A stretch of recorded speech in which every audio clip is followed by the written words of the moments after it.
The brain is a beautiful tool.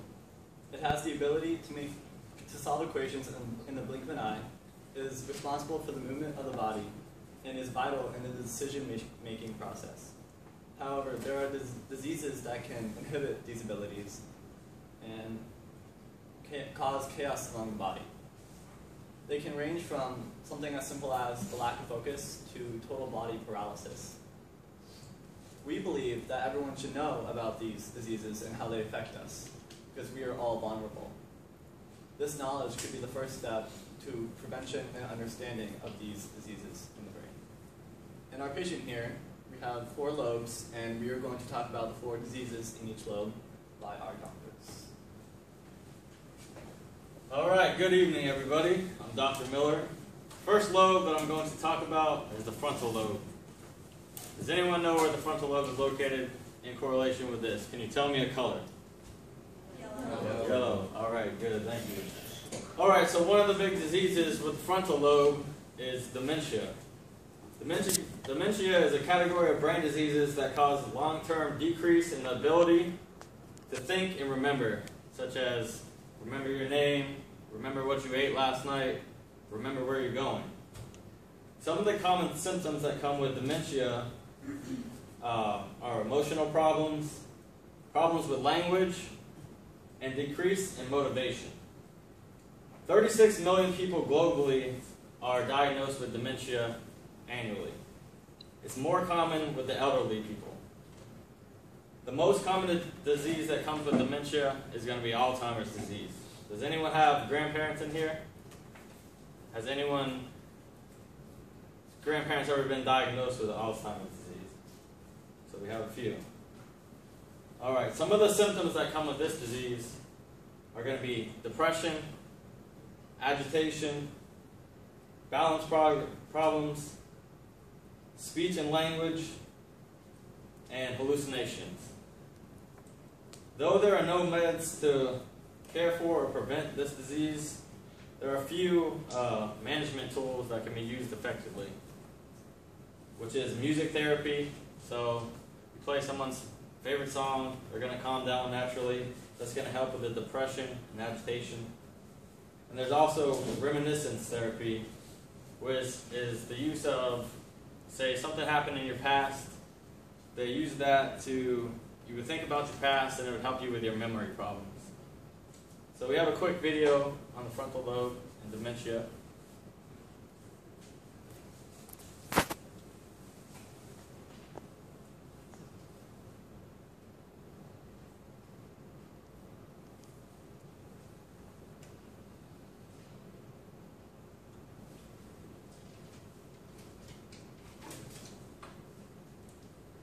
All right.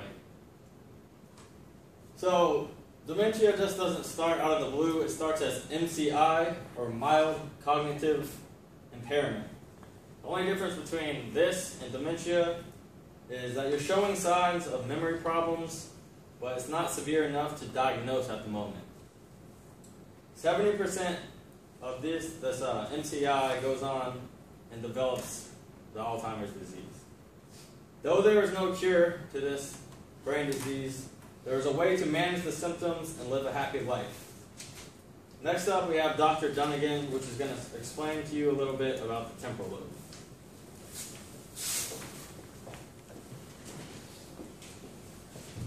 All right, good evening, everyone. I'm Dr. Dunnigan, and as my colleague said, I'm going to be discussing the temporal lobe, which is located right here. You'll see below the lateral fissure on our patient here. Now, what the temporal lobe is in charge of is processing sounds and comprehension. Now, these kind of go hand in hand. You know, you comprehend what sounds you're hearing, but it also acts individually. So your comprehension when someone's speaking, when you're reading, when you're getting directions, it all plays into that factor. So we're going to give you a quick visual of what we're going to discuss, which is the disease known as dyslexia.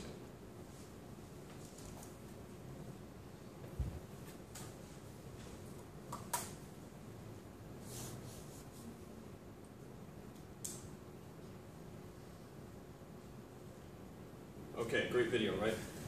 All right, but just to give you an idea, dyslexia it's basically a reading comprehension. Now, earlier I used the term disease. Now, the only reason I use that is just because this disorder is so widely spread.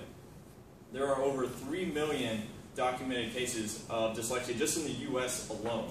And these, could be people in this classroom. These could be, famous celebrities and inventors such as Whoopi Goldberg, Vince Vaughn, even Albert Einstein had dyslexia.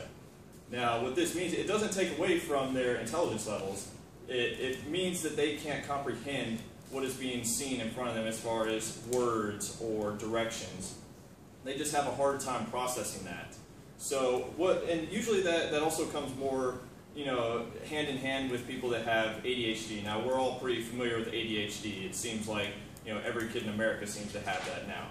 And it's basically, you're not able to focus as well as most other people. So in turn with that, it affects your comprehension as well. You're not able to, piece together words that you see on a paper, or if someone gives you directions like go left, go right, meet me over there, it's going to take you a little bit longer than most people to process that, just because that it's affecting this lobe so much.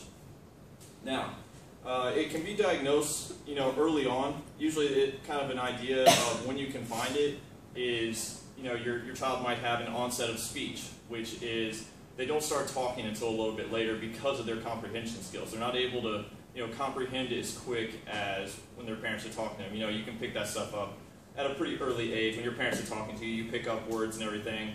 People with dyslexia, it might take them a little bit longer because it's not a disorder that stops them from understanding that. It just takes them longer. So if you're told a word or a phrase in class and maybe you have to say it like 10 times and you got it down pat, with dyslexia, it might take you about 30 to 40 tries. It's not a disability in a sense. It's more of just maybe a little bit of a holdback.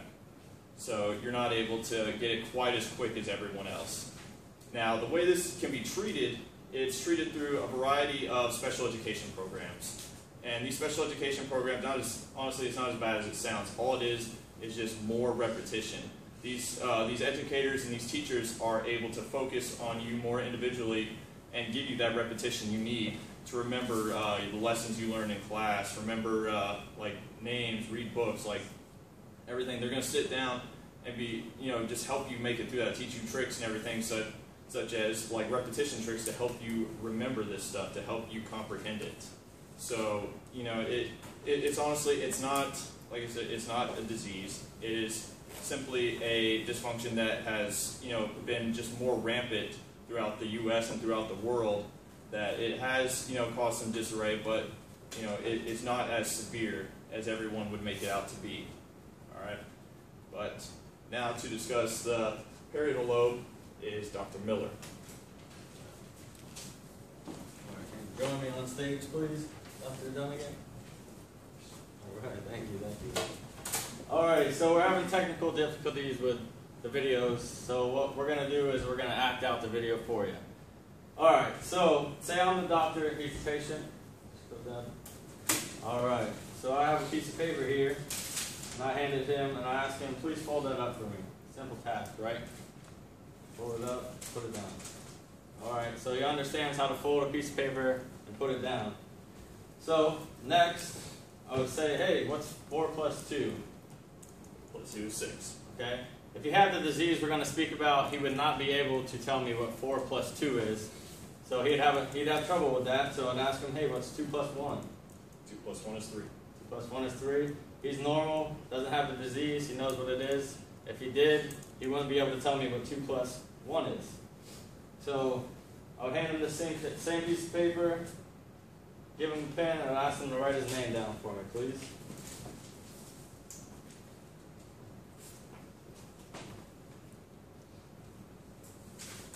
Alright, so everyone can see, he can write his name. Simple enough, we all can write our name. We learned it when we were about 5 years old. So with the disease we're going to speak about, he would not be able to write his own name. Alright, so I would ask him, please look at me. Can you point to your left shoulder for me? Left shoulder. Now can you point to your right eye? Got his right eye. Now can you point to my left shoulder? Alright, and then I will turn around like this. Can you point to my left shoulder again? Alright, so he can distinguish between left and right. With this disease, you cannot distinguish between left and right. If I asked him to point to his left shoulder, he would probably point to his right shoulder. If I turned around and said, hey, point to my right shoulder, he would probably point to my left shoulder. All right, and then I would ask him to please hold your hand out for me. Can you wiggle your index finger? Knows which one his index finger is. And then now can you please wiggle your middle finger? Alrighty. So he knows which fingers are his. Alright, so this is a hand. I know it doesn't look like a hand, but it is. Alright, so I was like, hey, can you please point to the index finger on this hand for me? Knows where the index finger is, right? Alright, now can you tell me what this finger is? Pinky finger. That is a pinky finger. Alright, thank you so much. You can please have a seat. Alrighty, so with the parietal lobe, which is going to be right back here in the blue. What we're going to talk about today is the Richmans Syndrome. It's named after Joseph Richmans, which was in World War II. He was a doctor. Like I explained to you, showed you visually, some of the symptoms of this disease are left and right confusion. So I wouldn't know this is my right hand. I wouldn't know this is my left hand. Another one of the symptoms is difficulty with writing. So a simple task, hey, write your name down. Can't do that. Inability to distinguish fingers on the hands, which I showed you. And you can't learn mathematics. It's harder for you to learn mathematics, like simple mathematics, like 2 plus 3, 1 plus 2. All right. So this disease is often associated with lesions on the dominant hemisphere, which is usually the left hemisphere. And it may occur after a stroke in adults and damage to the parietal lobe, which I showed you right here.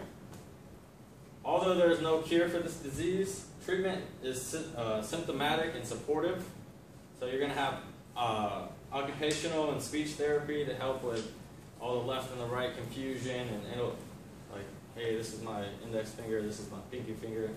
That's there's no cure, so you're going to go through therapy for that. In most adults, the symptoms will diminish over time. So it's not something you're going to be stuck with for the rest of your life, hopefully. They do have it in a child, but it's less common. It doesn't happen that often. So that's a little bit about the Richmans Syndrome. I'm going to bring Dr. Dunnigan back up here to speak about the occipital lobe.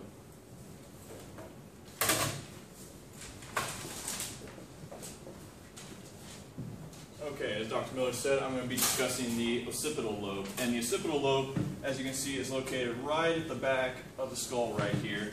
And what the occipital lobe is in charge of is processing visuals, which is images, and memories of those images. And the disease that primarily affects this particular lobe is known as prosopagnosia. All right, and prosopagnosia is basically it's the inability to remember faces. And that's just saying that seems like kind of a far-fetched concept, not being able to remember a face. Like it's something we're all so used to. You look at someone, you know their name, and then immediately after that, you can recognize their face. Most of the time, you don't even have to know their name, but you can recognize a face. Now, with this, I mean, it's pretty scary, right? Not being able to recognize, something as crucial and like as intimate in our minds as a face. I mean, with this, it can vary from anywhere to, maybe not recognizing someone's face you had seen yesterday, you'd met them, but, still, you're kind of fuzzy on what they look like. And that can go all the way to not even recognizing your spouse and children, not by just looking at their face. I mean, it can get pretty serious. But there are two types of it. And the first type is basically acquired. Now, acquired, that's, pretty self-explanatory. You have acquired this disability, at some point in your life due to maybe a stroke or some sort of head trauma. Now, with acquired, there is a little bit of treatment you can do there because since you acquired it at some point in your life, you have seen faces before that. You have seen, you've developed those recognitional skills, so you're able to kind of, slowly piece it together in the back of your mind. Now, some faces, are probably going to be pretty fuzzy for a while, and, you're probably, for the rest of your life still not going to be able to fully comprehend, like maybe meeting a stranger or something, but you are able to slowly piece back together what you once knew as far as facial recognition. But the second type is congenital. congenital is basically genetic. You are born with this disease. And from that point, you have never developed the ability to recognize faces. You have never really had to comprehend, remembering what someone's face is. So at this point, you don't have that skill. And also, like, these people that are affected by this disease aren't even aware they have it. Like, to them, that just seems normal that, everyone's face just kind of seems blurry, it almost seems insignificant to them, not being able to recognize a face. And with this, there really is no treatment, honestly. It's just small exercises you can do to maybe, for a day or so, just get that feeling back. But for the most part, people that are born with congenital they're having to, re-remember this, try to re-remember this stuff very briefly. And it can be, like I said, it's extreme as not even remembering your spouse or children. And that to me is pretty terrifying, in a sense. Like, you're having to look at, like, clothes, like the clothes they were wearing, or maybe the gait, or gait meaning like how they walk, how they carry themselves, maybe recognizing someone by their posture, their voice. Like, that's how they have become used to recognizing people. And most of the time, that's not even entirely the case. They can see a picture of your mom's face. You wouldn't know who she was, because there's no differential parts to that. You would have to see a full body picture just to maybe even get an idea of who it is. And that honestly is something that should terrify everyone, in the fact that that this disease is out there, and anyone's susceptible to it. But it's even scarier for those that are born with it. And I mean, to be honest, it's hard to ignore a lot of these facts we talked about today. It's hard to ignore all these scary facts, but I mean, these diseases that affect the brain are terrifying. And in reality, there always isn't going to be, warning signs for some of these diseases. They are sudden, and for the most part, they're life-changing. But with what you've learned today, early prevention lies within your grasp. And you can take the first steps towards safeguarding this vital organ, which is the brain.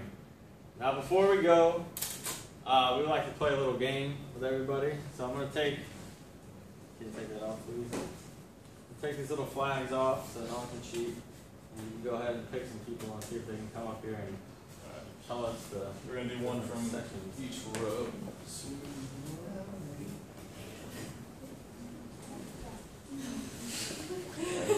Sarah, of course. All right. Let's go on. All right. We've discussed different parts of the brain and the diseases that affect them. Now, if I were to tell you, all right, Sue, if I were to tell you about the disease dyslexia, do you know where that would be, what lobe that would be located in, and maybe just give us a brief description? I think in this one here. I don't have an idea what it's called. That's the temporal lobe. Temporal lobe, that's where I'm getting. All right, so temporal lobe, again, that is a disease affected by dyslexia, which is nothing more than a reading disability. All right, next. Can you tell me the disease that affects, disease of recognized faces? Yep, so occipital lobe, and do you happen to remember the name of the disease? It's a long one. Prosopagnosia. And that is the inability to recognize faces. All right, Sarah, can you show us, what's this one? Frontal lobe. Frontal lobe. All right, and do you remember the disease we discussed for the frontal lobe? There's two, right? No. No. Dementia? Yes, dementia. And do you remember what dementia is? So you start to forget, like, what you do, and you kind of, I had it and I lost it. The basic stuff. Yeah, the basic stuff, like you lose, like, your function and stuff like that. Yeah, you lose, you just become extremely forgetful. I mean, they used to refer to it as almost being senile, but now it is an actual documented disease. All right. And, of course, for the last one, you point that out for us. Here. All right, do you remember what that's called? What's that? Parietal lobe. Parietal lobe. And what disease is associated with the parietal lobe that we discussed? It's Richmans Syndrome. And that is basically, you know, looking at your hands, you're not able to really recognize what it is you're seeing. So, you know, fingers could be out of order, not being able to tell like which finger is which. All right, thank you very much for your help, and thank you everyone for listening and becoming aware of these diseases.